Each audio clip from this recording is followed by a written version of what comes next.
Bonjour à tous. On se retrouve pour la suite des aventures de Ange Lebon dans le livre-jeu Le Phare qui a été publié par The Architecture Art. Une petite gamme de jeux à suivre, c'est vraiment toujours hyper sympa. Alors, ce qui s'est passé hier, enfin dans le jour 1 de Ange Lebon, je le reprends ici parce que je prends toujours plaisir quand je fais ce genre de livre-jeu à prendre des notes et à chercher un petit peu les secrets à découvrir un peu partout, puisque ce sont des jeux qui sont très rejouables, qu'on va refaire plusieurs fois, voire même plein de fois, pour réussir à élucider les mystères de ce qu'on nous propose. Alors, ce matin, Ange Lebon revient avec une santé de 7, donc il a 7 points de physique, il a 10 points de santé mentale. Hier, dans sa journée, il a réussi à réparer nos événements. Donc les fenêtres fêlées, il a réussi à régler le problème d'infestation des petites bestioles qui voulaient manger nos réserves de nourriture. On a réussi à réparer la porte fracturée qui nous faisait psychoter la nuit. Et on a réussi à reprendre contact avec le monde extérieur en réparant le téléphone. Mais il va falloir qu'on pioche ce matin un nouvel événement parce qu'évidemment, il va nous arriver des choses à chaque nouveau début de journée. Et nous sommes aujourd'hui le mardi 13 novembre. Et en ce mardi 13 novembre, il y a un mécanisme grippé. Le mécanisme de rotation de la lentille essentiel pour balayer l'horizon de lumière semble bloqué. Des gouttes d'huile s'échappent du boîtier et un engrenage est à moitié rouillé. Il faudrait dépenser 2 ressources outils et 1 point d'action pour réparer le mécanisme ou dépenser 5 points d'action. Si on n'arrive pas à le faire, le rituel de survie, du coup, nous coûtera une ressource pétrole supplémentaire. Ce rituel de survie, c'est l'entretien de la lanterne. Et si on ne le fait pas, ça va nous apporter, enfin nous faire perdre de la santé mentale parce que nous serons affligés de ne pas avoir réussi à accomplir la mission pour laquelle nous sommes engagés ici. Donc je vais laisser cette carte là-bas, il ne faudra pas qu'on l'oublie. Donc ça nous coûterait, de réparer ça, ça nous coûterait enfin, à la réparation, un point d'action et un pétrole, non, 2 ressources outils, pardon. Si on ne le fait pas, un point d'action et 2 ressources de pétrole à cause de la fuite, c'est logique. Si on ne le fait pas, par contre, ça nous coûtera 2 pétroles chaque jour, enfin chaque soir. Donc ça peut être fort embêtant. Sinon, là, je vous commence la journée 2, mais quand j'aurai fini la petite campagne, si j'arrive à la terminer, vous aurez une petite surprise à la fin et vous pourrez vous moquer de moi. Bref, on reprend tranquillement. On est au phare, on a récupéré nos 12 points d'action. Et ici, on sait déjà qu'il nous faudra un point d'action pour nous reposer. Donc on va le mettre de côté juste pour pas l'utiliser pendant l'exploration des fois que je m'emballe, ça m'arrive souvent. On va avoir besoin d'un point d'action ici. Du coup, pour l'entretien de la lanterne, je préfère le mettre de côté aussi, on l'utilisera plus tard. Et nous allons partir en exploration. En exploration, je vais prendre... Parce que nous n'avons plus de nourriture. Vous avez vu, j'ai enlevé carrément le marqueur, là on est à sec. Du bois, il nous en reste 2. Du pétrole, 2. Des outils, 2. Ce que je vais faire, c'est que là, je vais aller visiter le bois de Côte-Nose, ici. Donc on va dépenser un point d'action pour y aller. Dans le bois, ce que j'espérerais y trouver, c'est du bois, comme son nom l'indique, mais aussi pourquoi pas du gibier pour faire un peu de chasse. Donc je vais emmener le pistolet,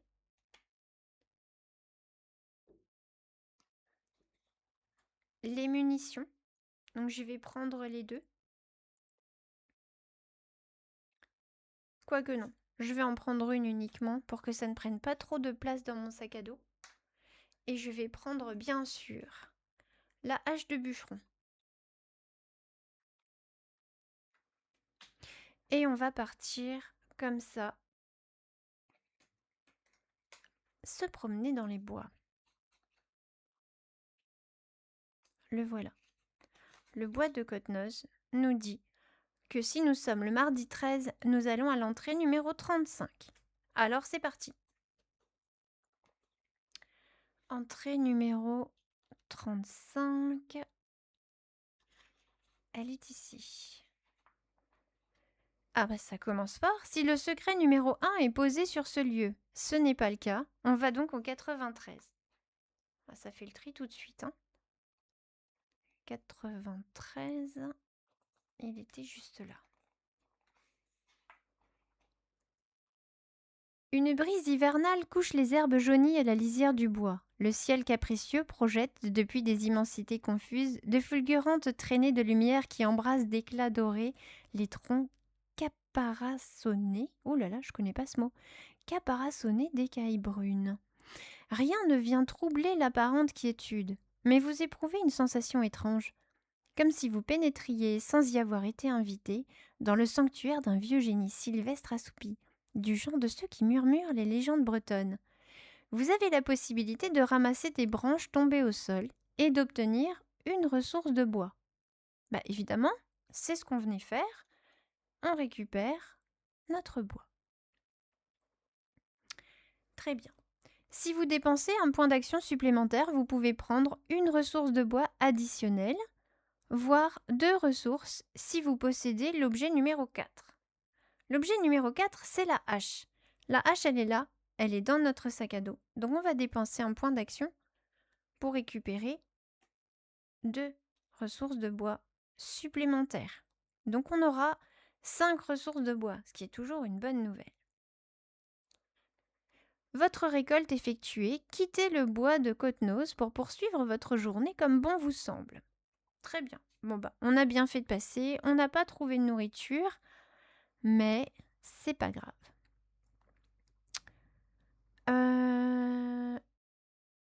Où est-ce qu'on pourrait aller? Où est-ce qu'on pourrait aller?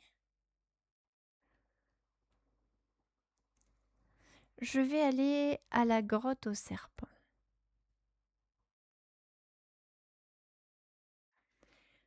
La grotte aux serpents, elle est ici.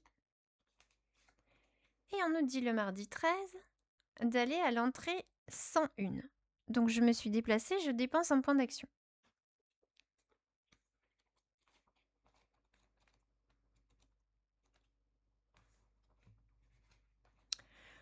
Le chemin monte roidement jusqu'à une porte dénudée qui s'avance dans les flots. Parvenu au sommet, vous découvrez un panorama époustouflant. À perte de vue, la mer obsédante s'impose au monde telle une majestueuse divinité païenne. Comme toujours, le spectacle vous fascine autant qu'il ranime en vous une vénération profonde, teintée d'une crainte superstitieuse, la même dualité de sentiments qui vous saisit parfois en pénétrant sous la voûte d'une église. Mais ce temple-ci n'a pour mur que l'horizon infini, et pour toi le ciel immense où filent les nuages empressés. Une houle opiniâtre s'est formée au large. Des crêtes d'écume s'élèvent en ondulant, avant de se briser contre les récifs qui percent la surface d'éperons noirs tout autour de l'île. Par chance, lorsque vous entamez l'éprouvante descente vers la grotte, le relief abrupt vous abrite des rafales glacées du noroît. Si le secret numéro 6, non. Le secret numéro 7, non plus. Aucun secret, oui, le 148.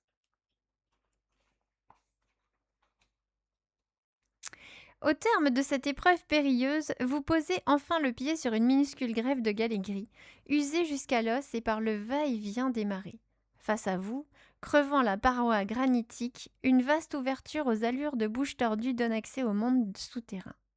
D'autres cavités plus modestes s'égrènent tout le long de la falaise qui éperonne la mer, certaines trop basses et probablement noyées en permanence. Les vagues s'y engouffrent à grand fracas, projetant leur écume sur les murs qui luisent faiblement sous une clarté spectrale. L'écho du tumulte résonne dans les profondeurs comme un grondement ancien remonté du ventre de la terre. Si vous possédez l'objet numéro 3, vous pouvez explorer la grotte en vous rendant au 16. Je n'ai pas l'objet numéro 3. Dans le cas contraire, vous pouvez vous contenter de prospecter l'entrée béante en prenant soin de ne pas vous laisser surprendre par une déferlante plus audacieuse. On va au 206.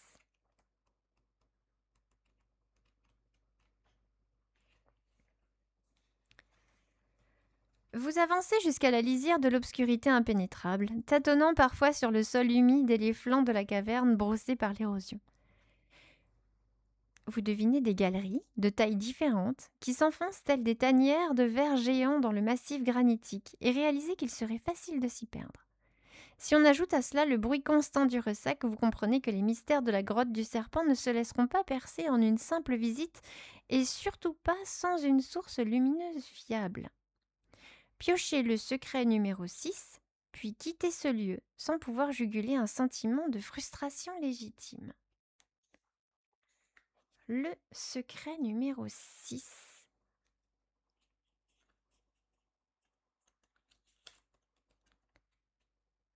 Et nous avons ici l'entrée d'un dédale.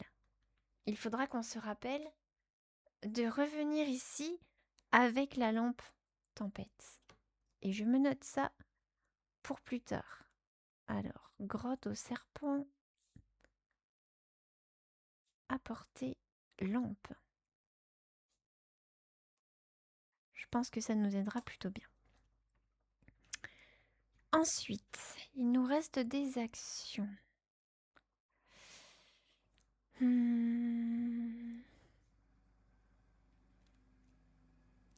Le poêle, on pourra l'utiliser, on a largement assez de bois. Donc je me mets ça pour plus tard pour ne pas oublier. Par contre, nous n'avons rien à manger.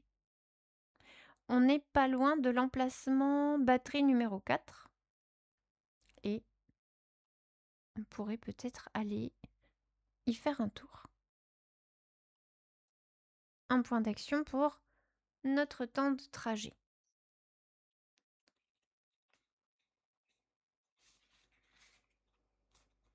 Le mardi 13, on va donc à l'entrée 183.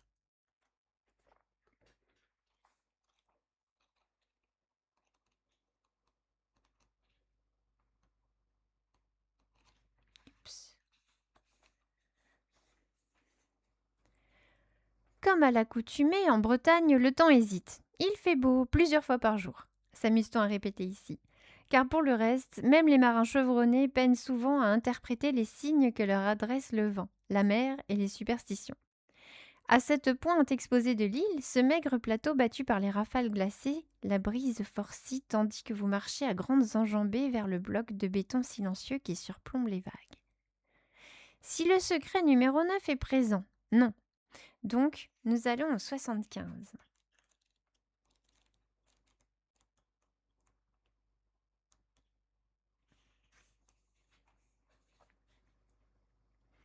Cloué de travers sur un poteau incliné, un vieux panneau écaillé aux lettres à demi effacées indique « Zone militaire, danger ».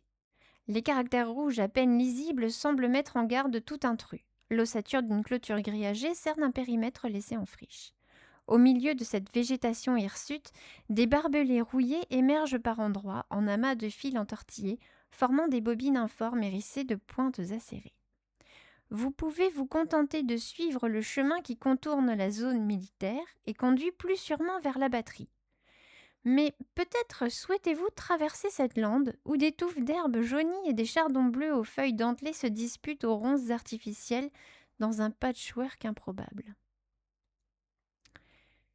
Je sais pas. Qu'est-ce que j'aimerais faire? Suivre le chemin qui contourne la zone militaire. Ou alors traverser la lande. Sur le périmètre laissé en friche. Ça voudrait dire que je me balade comme ça complètement à découvert sur une zone. Ouais, je sais pas. Non, je vais rester soft sur ce coup-là. De temps en temps, il faut s'astreindre à le faire. Et je vais aller à l'entrée numéro 7. Peut-être qu'on trouvera un grillage, un truc, plus tard. Inutile de prendre des risques inconsidérés en s'aventurant dans les taillis denses qui peuvent masquer nombre de pièges abandonnés. On a peut-être bien fait, hein. Une blessure sévère, contractée malencontreusement si loin du phare, pourrait entraîner des conséquences fâcheuses et compromettre le bon déroulement de votre mission.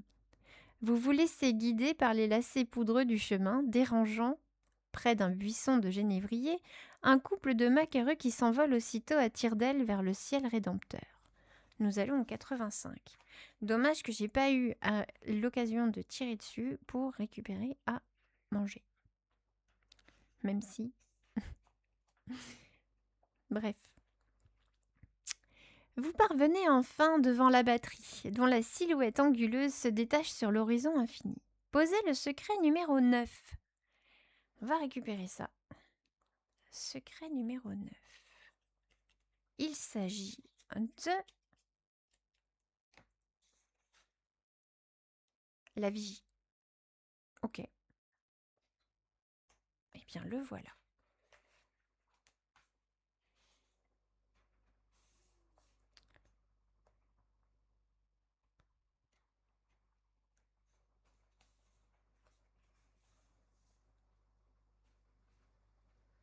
Hop. Je ne sais plus à quel numéro j'étais. Je dois rechercher ça. Secret numéro 9, secret numéro 9. Oups, je reviens tout de suite. Voilà, le 85. Alors, nous en étions ici. Le vent lance ses rafales à l'assaut du bastion, s'insinuant en sifflant dans les anfractuosités, tandis que le panneau de contrôle qui obture partiellement les entrées vacille sous la contrainte. Si vous possédez l'objet numéro 9... Ah, je l'ai, mais regardez, on l'a laissé au phare. Donc on ne va pas lire ça. Si vous ne possédez pas l'objet ou que vous préférez préalablement faire le tour de la batterie, allez au 164. Mais on devra dépenser un point d'action. Sinon, on a le droit de quitter l'endroit. Mais non, on ne va pas faire ça, évidemment. On va dépenser un point d'action pour aller au 164. On n'avait pas de pied de biche, mais peut-être qu'avec un petit détour, ça suffira.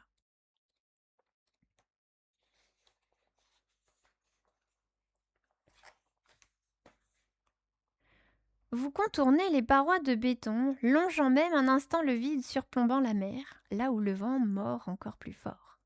À maintes reprises, vous vous penchez pour éviter des branches d'argbousier lestées de leur baie orange vif, avant d'enjamber les restes de barbelés tordus, traîtreusement enfuis sous la bruyère ou les pousses de genévrier. Vous croyez apercevoir dans un renfoncement une ouverture oubliée qui permettrait une incursion facile dans le bâtiment militaire. Mais en approchant, vous constatez qu'il ne s'agit que de l'ombre projetée d'une encoignure. Au même instant, vous percevez un raclement sourd provenant de l'intérieur de la casemate, dont l'écho sinistre résonne un long moment avant de se diluer dans le tumulte des vagues cognant la falaise 50 mètres plus bas. Par une fissure providentielle, trouant l'épais mur d'enceinte, vous cherchez du regard l'origine de ce bruit étrange, aspirant à lui donner forme avant qu'il ne se transforme en crainte irraisonnée. Le visage collé contre le béton, vous tentez de percer les ténèbres. Bon sang, vous n'avez pas rêvé, pas cette fois. Pourtant, vous ne distinguez rien d'autre qu'une obscurité inerte, cruelle complice, attisant vos tourments. On n'a pas emmené la lampe. Vous patientez encore un peu, les sens aux aguets, espérant inconsciemment que le phénomène se répète, pour chasser l'idée obsédante que vous sombrez peut-être dans la folie, victime d'hallucinations de plus en plus fréquentes. Mais la batterie se mue à nouveau en un tombeau vide et solitaire. Vous regagnez votre point de départ, un peu déçu, le visage piqué par le sel. Si vous possédez l'objet numéro 9, oui, mais il est toujours au phare.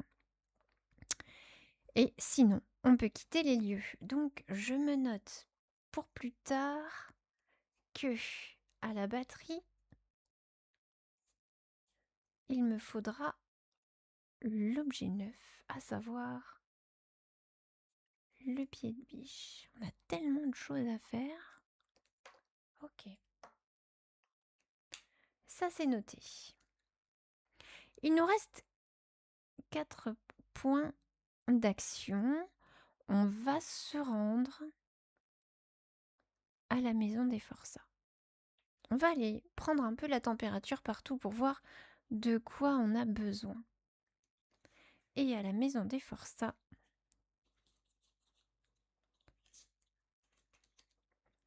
le mardi 13, on nous propose d'aller au numéro 60.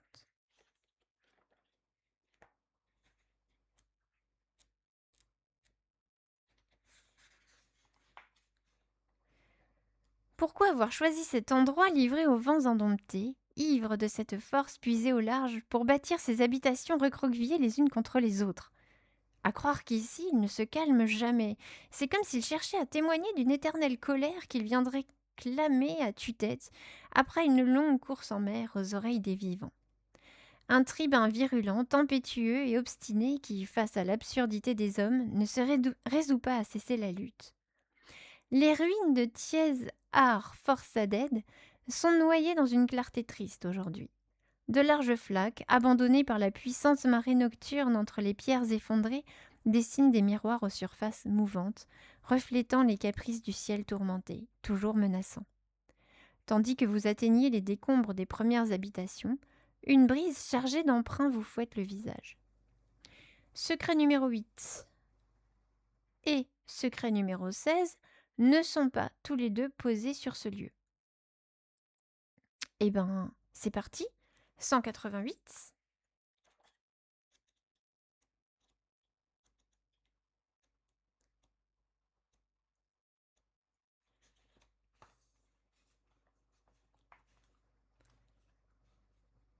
Les vestiges abandonnés de ces abris de fortune, sans cesse éprouvés par les tempêtes hivernales, se confondent peu à peu, à mesure de leur déliquescence, avec la roche grise sur laquelle ils furent bâtis.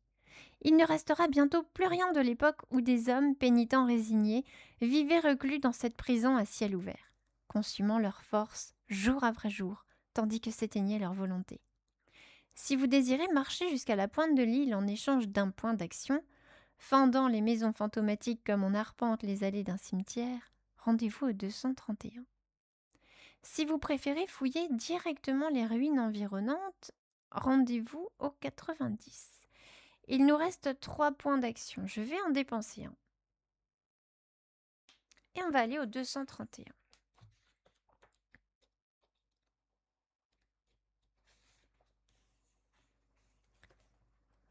Progressant sur les 3 sillons qui s'enfoncent inexorablement dans les flots, des rafales de plus en plus téméraires mugissent à vos oreilles, vous fouettant le visage, soulevant un tourbillon de poussière et de grains de sable.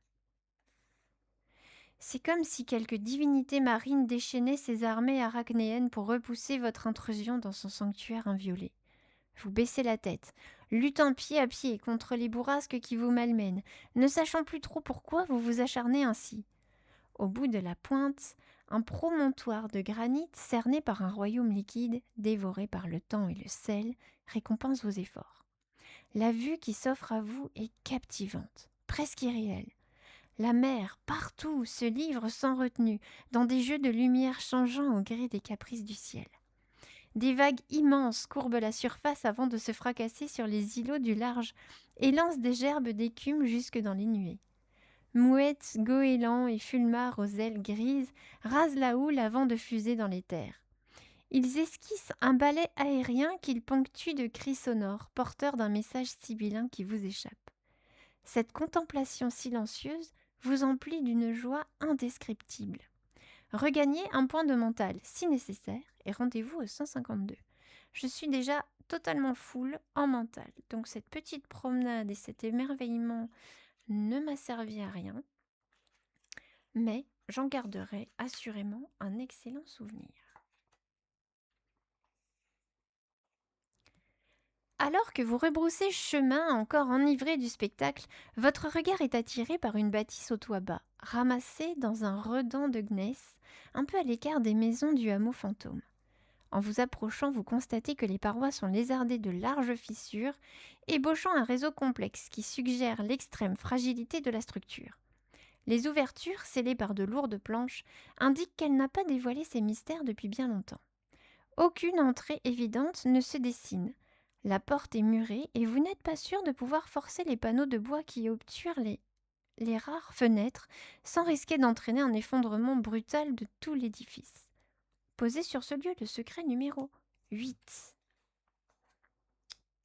Secret numéro 8. Il s'agit de la carte entrepôt.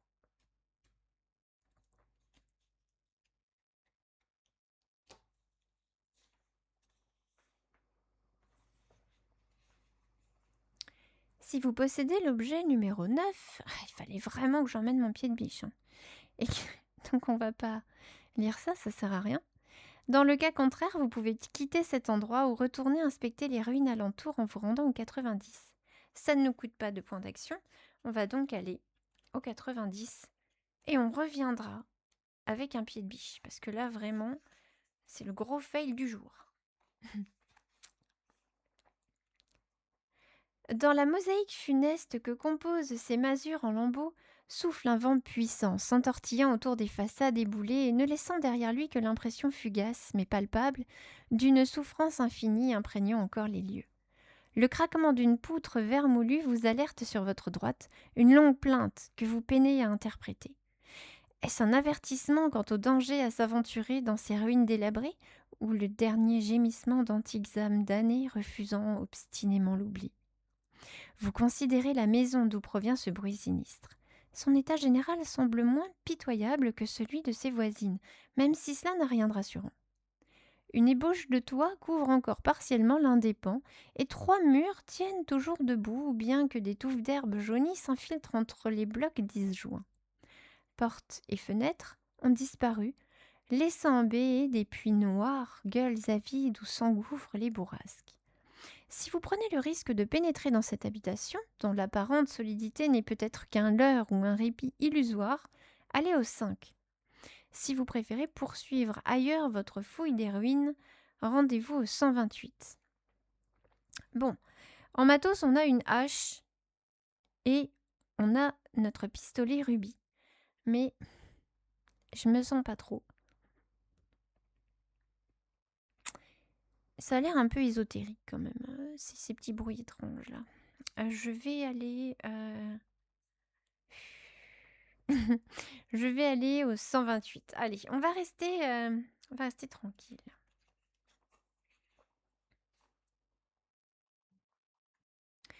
Vous vous enfoncez davantage dans le labyrinthe de murs ébréchés, où les brises marines ont déjà tout emporté, hormis peut-être les bribes de souvenirs tenaces. De bouts de plancher effondrés dessinent un damier irrégulier, couvert de mousse humide. Ici, un vieux tabouret à demi dévoré par le temps.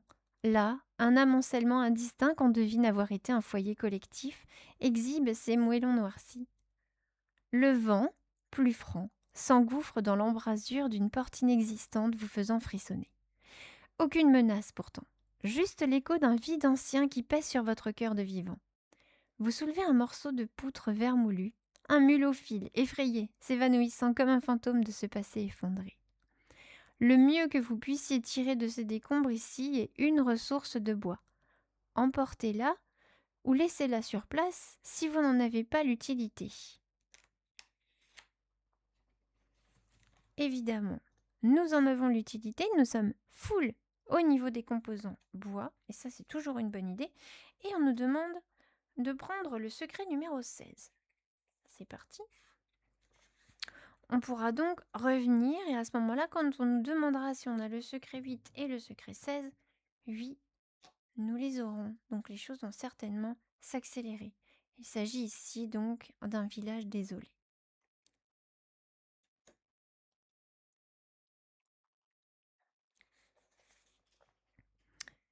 On nous dit ensuite, frigorifié par les bourrasques incessantes, il ne vous reste plus qu'à quitter ce lieu. Eh bien, ma foi, il nous reste 2 actions.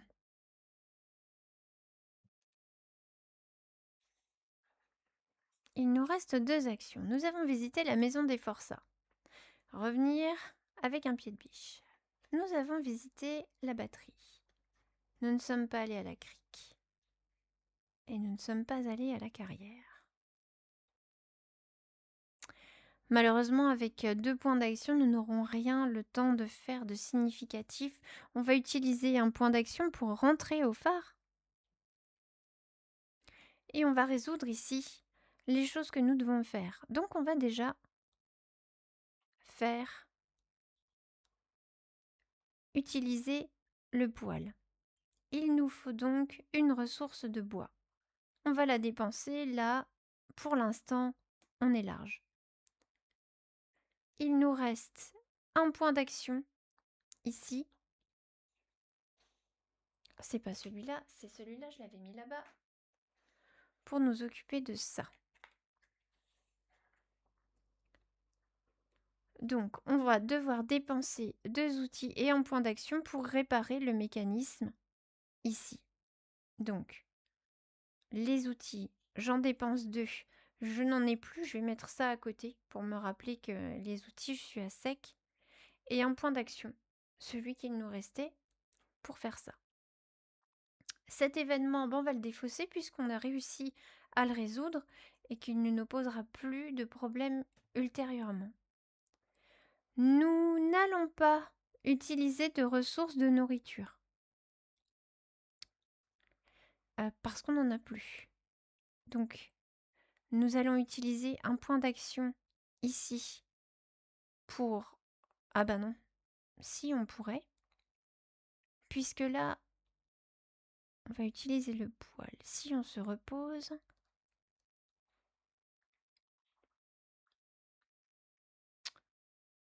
Est-ce qu'on va le faire? Oui, on va le faire. Donc on se repose avec notre point d'action. Et on va utiliser l'entretien de la lanterne, donc notre tout dernier point d'action, plus une ressource de pétrole qu'on dépense tout de suite, ce qui nous évitera de perdre du mental et nous aurons effectué ce que nous devions faire. J'ai oublié d'avancer là-bas, donc c'était la journée. Au crépuscule, c'est le retour au phare, vérifier la résolution des rituels de survie. On voit qu'on n'a pas pu manger. On perd 2 points de physique. On commence à être affaibli. Donc il va falloir qu'on trouve une solution pour ça. Et maintenant, nous serons à la nuit tombée. On va donc lire l'entrée numéro 32.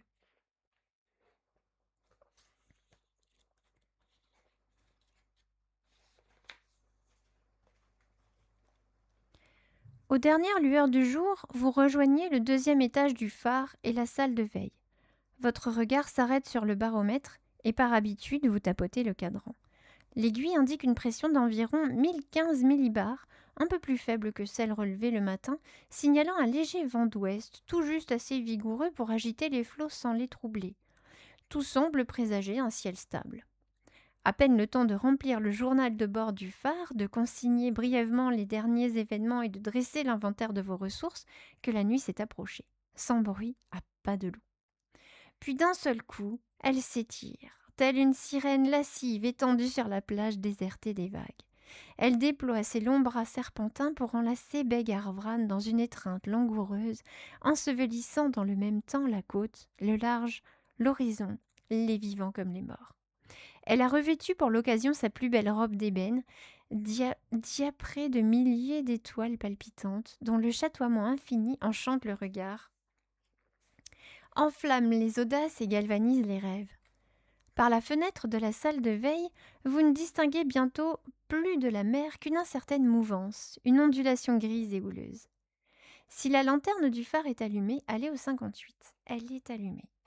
Pour l'instant, nous n'avons pas failli à notre mission.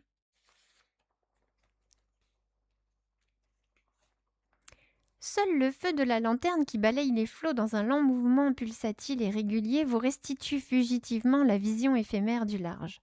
Le regard aimanté par le spectacle, vous croyez discerner une forme dans le creux des vagues, entre les îles du Renard et celles du Mouton.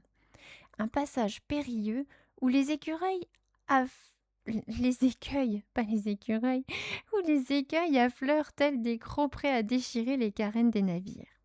Les 2 mains en visière de chaque côté du front, le visage collé à la vitre épaisse, vous froncez les sourcils, scrutant avidement à chaque rotation lumineuse l'étroit corridor de clarté avant que la nuit ne revienne, implacable, refermer ses griffes sur le monde.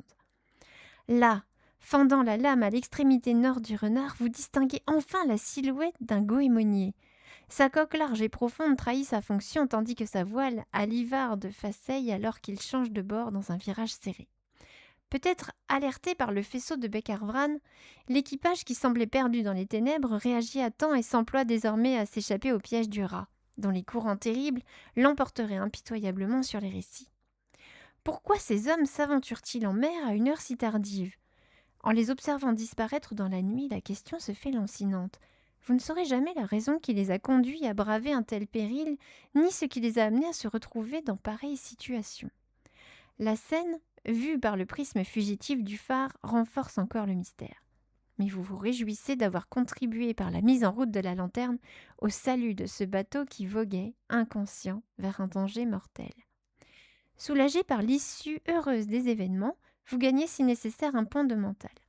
Rendez-vous au 120.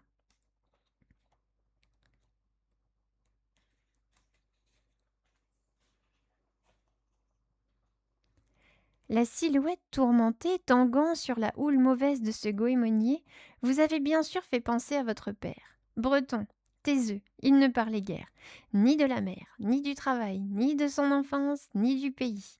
La seule chose qui plaisait à cet homme simple, dont le regard rêveur scrutait sans cesse les nuages ou la cime des arbres, c'étaient les oiseaux. Vous n'aviez jamais vraiment su pourquoi. Emportant avec vous une assiette sur laquelle trônent les reliefs d'un repas à moitié consommé, pommes de terre écrasées et sardines à l'huile, vous grimpez jusqu'à votre table de veille, pressé de coucher sur le papier les mots qui souvent s'invitent dans votre esprit sans prévenir, mais menacent à peine installés sur le fil ténu de votre pensée de s'envoler à jamais. Mardi 13 novembre 1923, 20h41.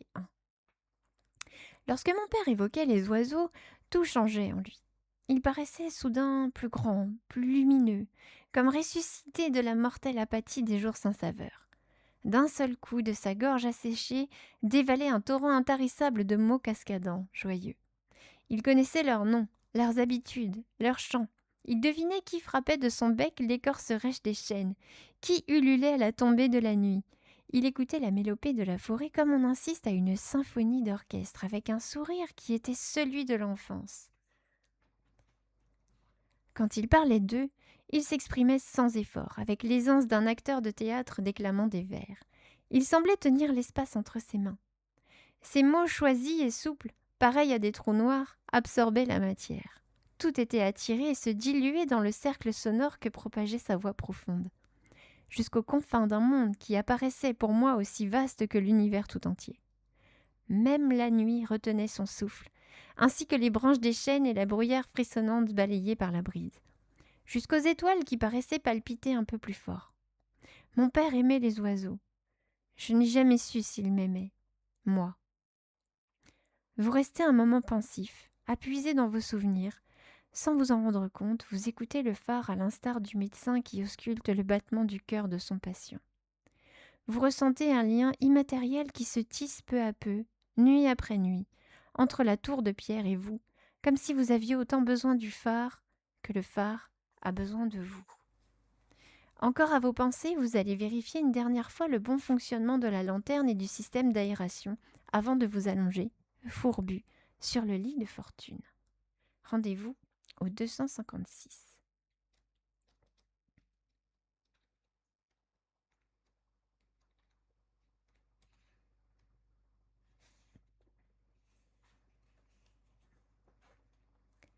C'est d'abord une détonation assourdissante qui vous arrache brutalement aux méandres du sommeil. Dans la torpeur de ce réveil précipité, vous avez l'impression que la foudre vient de s'abattre sur votre lit. Au loin, le tonnerre roule en un grondement lugubre qui s'éternise en écorchant les cieux, tandis que la petite pièce de votre logement frémit sous la contrainte. Peu à peu, vous recouvrez vos sens et percevez pleinement la clameur démente qui monte des profondeurs, faisant injure au silence. Un coup d'œil à votre montre, 4h45. De la mer, vous provient un fracas des vagues qui s'écrasent contre l'île, déferlant un assaut furieux bien au-delà des criques, des talus et des falaises. Une pluie diluvienne martèle sans relâche la coupole. Des gouttes, grêlant comme de la mitraille, s'abattent depuis les ténèbres en une cascade assourdissante. Vous voilà, impuissant, dernier gardien d'un arche fantôme, livré au jour du déluge, avec pour unique âme à sauver la vôtre. Quel sacrilège vous vaut cette colère céleste? Bégarvran n'est pas la ville d'Is. Vous n'êtes pas le roi Graldon, et pourtant quelqu'un semble avoir volé les clés des portes marines, ouvert en grand les digues pour laisser l'océan déchaîné vous engloutir.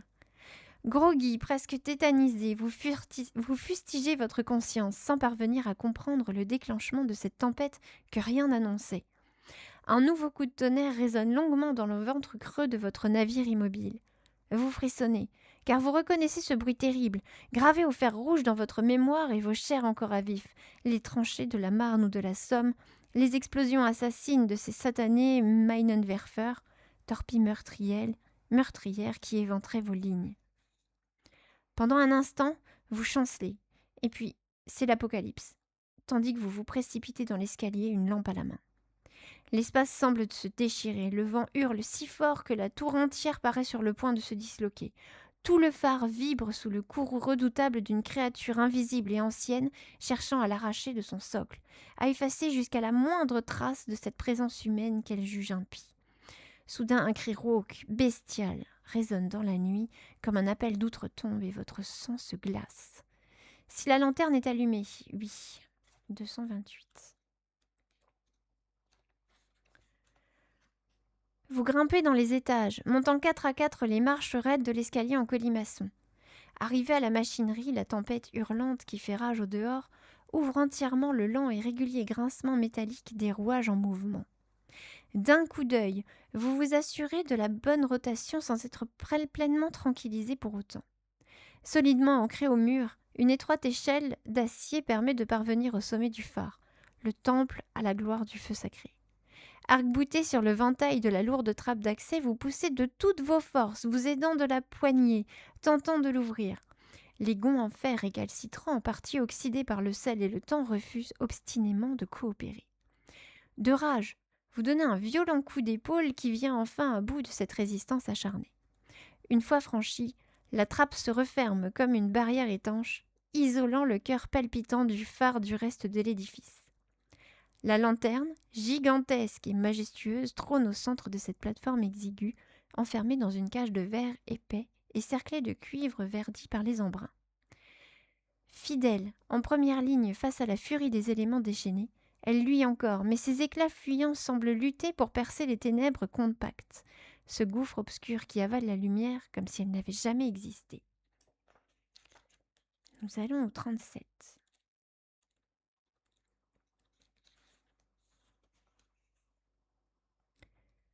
Une odeur de métal et d'huile se dispute à l'iode de la mer, tandis que des éclairs livides jaillissant des nuées déchirent l'espace. Dans cet effroyable tourment où l'horizon semble encagé par des murs liquides d'une averse torrentielle, les fulgurances du ciel, comme les réfractions éblouissantes des lentilles de Fresnel, paraissent révéler par instants des formes confuses surgissant des vagues.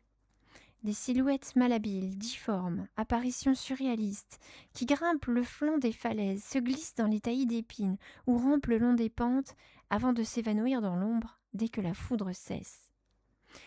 Vous vous frottez les yeux, dans le vain espoir de mettre un terme à ce cauchemar absurde, mais vous ne pouvez que contempler, impuissant, abasourdi, l'étrange sabbat que célèbrent les éléments déchaînés dans cette nuit de fin du monde. Une danse macabre qu'accompagne la musique odieuse d'un orchestre démoniaque, convoquant une armée de spectres nés des abysses. Une rafale plus violente que les autres se rue contre le phare, le fait gémir de toutes ses pierres. Aiguillonné par un sinistre pressentiment, vous quittez la lanterne pour regagner les étages inférieurs. Si la carte événement numéro 4 est présente sur le plateau de jeu, non, nous ne l'avons pas. Nous allons donc aller au rendez-vous au 158. Puisque nous, on a réglé tous nos problèmes. Pour l'instant.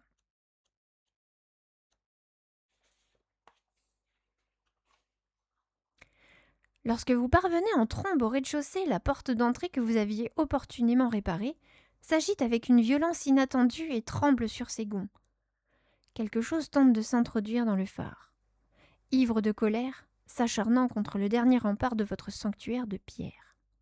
Dans un moment de frayeur absolue, vous comprenez que le bois et le fer grinçant cèdent lentement, se tordent, ploient inexorablement sous la poussée d'une force mauvaise, animée d'une rage insensée, cherchant à fracturer le seuil pour fondre sur vous. La peur vous paralyse. Vous savez que la tour est conçue pour résister aux assauts des flots déchaînés ou aux coups de butoir du vent. Mais cette nuit, tout semble différent. La réalité vacille et les fibres de la raison s'effilochent face à l'inexplicable. Rendez-vous au 25.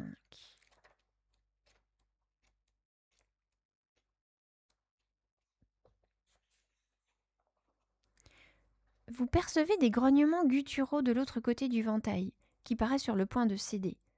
Mais vous vous obstinez à croire encore une fois qu'il ne s'agit que du grondement des bourrasques, de la fureur des vents, à moins que ne soit venue enfin l'heure du châtiment suprême, la colère de Dieu. Il y avait pour l'humanité une dette écrasante à rembourser. Il était peut-être temps de payer la note pour avoir embrasé le monde durant 4 années d'horreur, pour s'être abandonné à une folie meurtrière qui ne pouvait être pardonnée si facilement. Oui, peut-être que tout ce sang versé sur les champs de bataille avait gorgé puis saturé la terre, souillé les cours d'eau, infiltré les nappes souterraines pour s'écouler lentement jusqu'à la mer. Et cette vague rouge d'humeur viciée, colportant l'âme des morts, leur agonie, leur colère aussi, s'était épanchée dans les profondeurs insondables des océans. Comme un insidieux poison. Serait-il possible que la somme des terribles souffrances de la multitude des sacrifiés ait été la clé ouvrant en grand la porte des enfers ?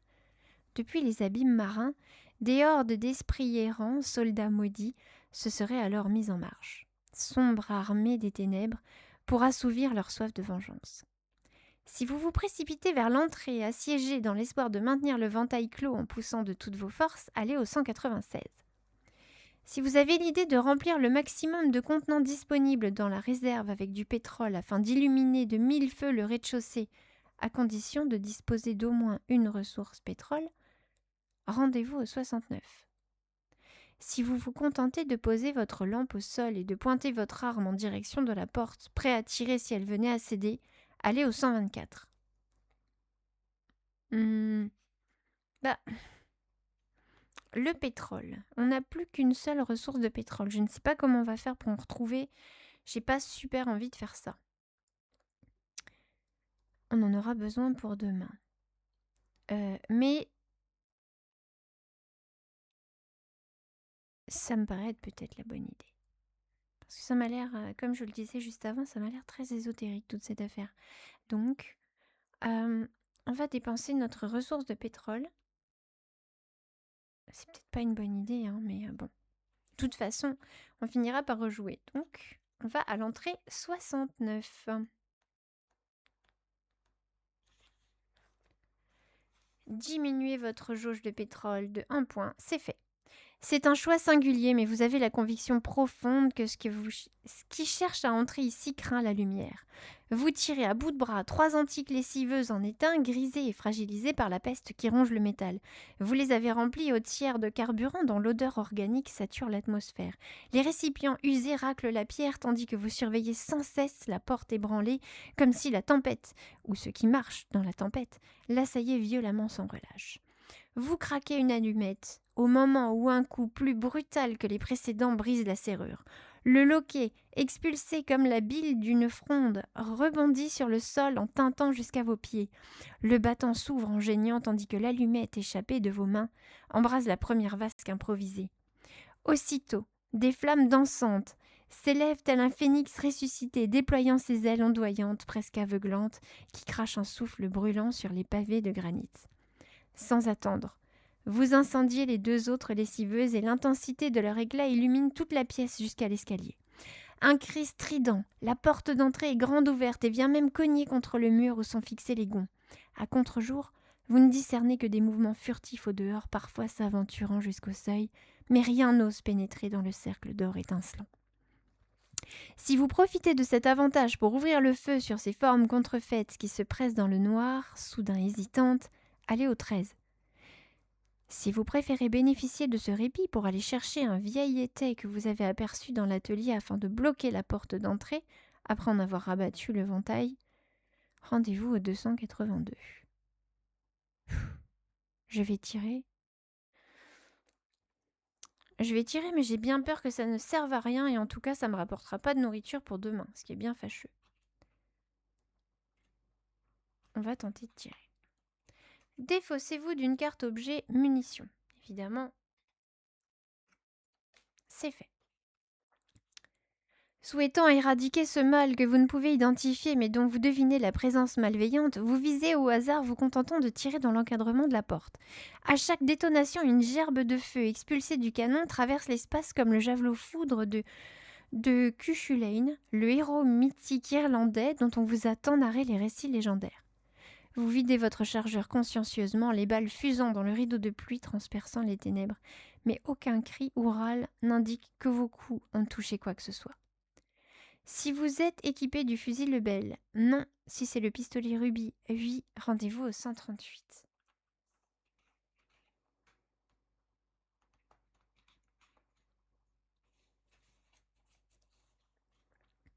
Vous pressez la détente, encore et encore, à une cadence soutenue. Conscient d'affronter peut-être un ennemi né de votre imagination enfiévrée, vous doutez cependant de plus en plus d'être simplement victime d'une crise hallucinatoire. Le fracas de chaque coup résonne dans vos tempes, tandis que la fulgurance des flammes projette des ombres maladives sur les murs, s'animant dans une macabre chorégraphie. Aucun hurlement ne répond, aucune silhouette ne s'effondre. Pourtant, vous sentez un étrange soulagement. La poigne de terreur se desserre, comme si la seule détermination à riposter suffisait à faire reculer l'inconcevable. Ce n'est certes pas une victoire, mais l'aube qui pointe à l'horizon vous apporte la conviction intime que vous n'êtes pas sans recours. Même si le doute vous étreint toujours, vous décelez en vous une force insoupçonnée, prête à défier les ténèbres. Nous allons à l'entrée 162.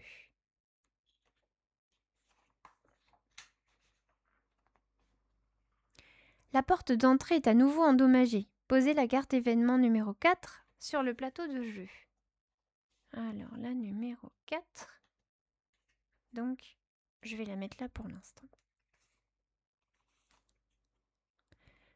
Vous décidez alors de bloquer le battant pour le reste de la nuit avec tout ce qui vous tombe sous la main, improvisant une réparation de fortune, fermement résolu à monter la garde jusqu'à l'aurore, qui, vous l'espérez, dissipera les lambeaux de ce cauchemar éveillé.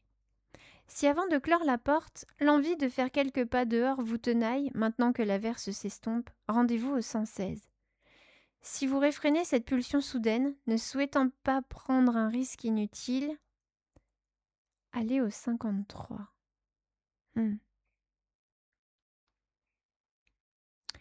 Eh bien, si tout se calme, je vais voir si je distingue quelque chose. Je pense que je ne me sens plus vraiment en danger.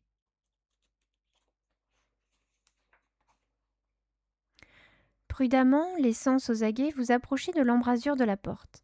À chaque foulée, la confiance que vous pensiez recouvrer s'érode comme un château de sable dont les murailles d'apparat s'effondrent sous la marée montante. Une bourrasque opiniâtre vous cueille sur le seuil, ébouriffant vos cheveux, cinglant votre visage.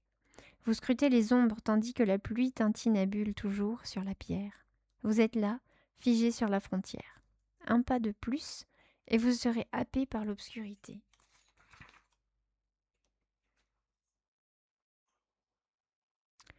Vous retenez votre souffle, fouillant les ténèbres du regard, et soudain vous devinez leur présence, partout.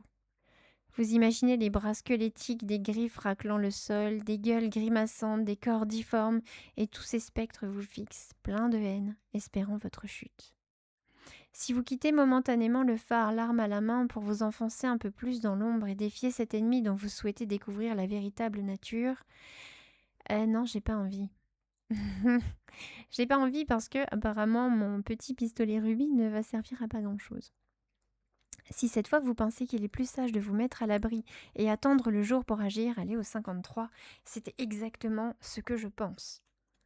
Je vais donc au 53.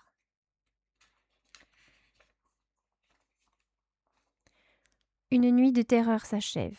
Une nuit de fin des temps. Vous ne parvenez pas à réaliser.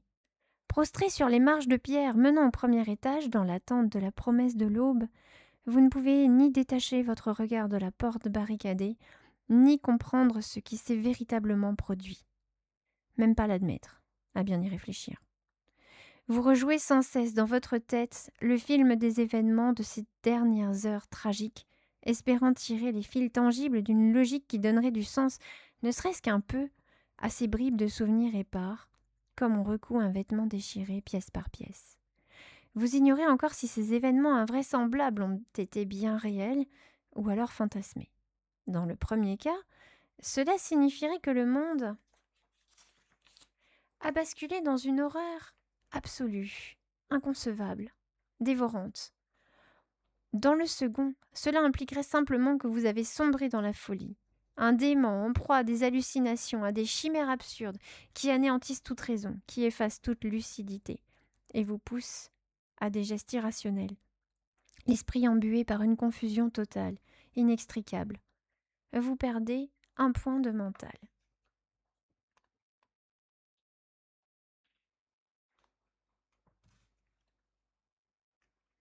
Une chose est certaine, vous ne pouvez pas passer une journée de plus ici. Les pâles lueurs de l'aube reviennent, mais déjà vous redoutez la nuit prochaine. Vous vous relevez d'un bond, il faut agir, rassembler vos idées, ne pas laisser la peur triompher, pas cette fois. La meilleure des solutions serait sans doute de contacter les secours, quelqu'un sur la côte, l'ingénieur des phares. Alors, si l'événement 12 est posé sur le plateau, non, et en fait c'était le téléphone, et nous avons bien fait, nous l'avions réparé. Dans le cas contraire, allez au 151.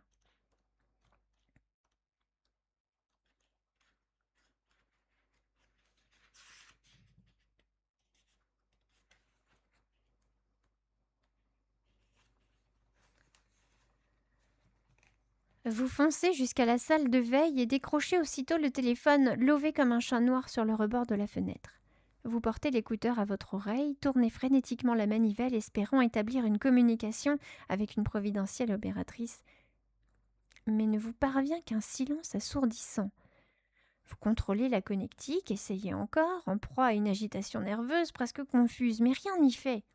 Scrupuleux, vous vérifiez le bon positionnement des piles sèches logées sous le poste, inspectez l'intégrité du fil entortillé, maniez le fourchon commutateur pour déceler un faux contact. Mais tous ces efforts se soldent par des échecs. Si la carte 12 est toujours présente dans le paquet des cartes restant à tirer, vous pouvez l'écarter définitivement du jeu. Le téléphone est désormais inutilisable. Le câble sous-marin le reliant à la côte a probablement été endommagé par la tempête ou sectionné net. Rendez-vous au 277. Donc on avait réparé notre téléphone pour pas grand-chose. Je devrais me rembourser mes ressources. Et c'est parti. Cette fois, vous vous retrouvez seul au monde, pour de bon. Vous scrutez par habitude à travers la fenêtre la mer. Une houle épaisse roule au large dans le sillage de la tempête. Le ciel brouillé, huileux, répand une lumière livide sur l'horizon. Cette clarté sinistre tombe des nuées comme pour annoncer le règne d'une indicible terreur, une marque indélébile qui tourmenterait les vivants et ranimerait les morts désormais en chasse. Peut-être espérez-vous voir, fendant les creux bouillonnants, la silhouette du remorqueur bravant courageusement ce coup de tabac, s'élançant comme un lion intrépide pour vous secourir. Mais ces chimères se déchirent sur l'autel de la réalité froide, il n'y a que vous sur cette île. Et ceux qui rôdent dehors, dans les ténèbres.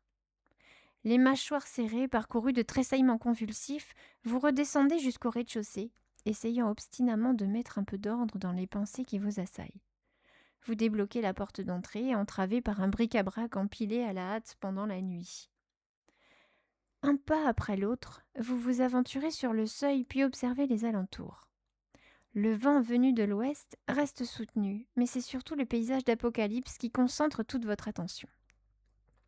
Arbres arrachés, troncs couchés en travers des chemins, crêtes surplombantes effondrées ou ravinées par la marée folle. Partout, le trait de côte a reculé sous les assauts des vagues dévastatrices qui ont emporté dans leur reflux des tonnes de terre, de sable et de roches. L'île est défigurée et vous ne savez que faire. La prudence voudrait que vous ne quittiez pas le phare. Mais combien de temps pourrez-vous tenir, retranché dans cette forteresse assiégée ? Placez le marqueur sur la case Aurore du mercredi 14 novembre sur le plateau de jeu et commencez votre nouvelle journée à Beg-Arvran. Ambiance, ambiance. Donc, nous aurons à jouer notre 3e jour au phare. Ça s'annonce plutôt mal et moi, je suis super impatiente de connaître la suite. Je vous remercie pour tous ceux qui ont regardé. N'hésitez pas si vous avez des choses à dire, des questions à poser. Je reste là pour répondre, on est là pour papoter. Et puis, eh bien, en attendant, je vous souhaite une excellente journée ou bonne soirée, bonne nuit, et puis amusez-vous bien. À bientôt!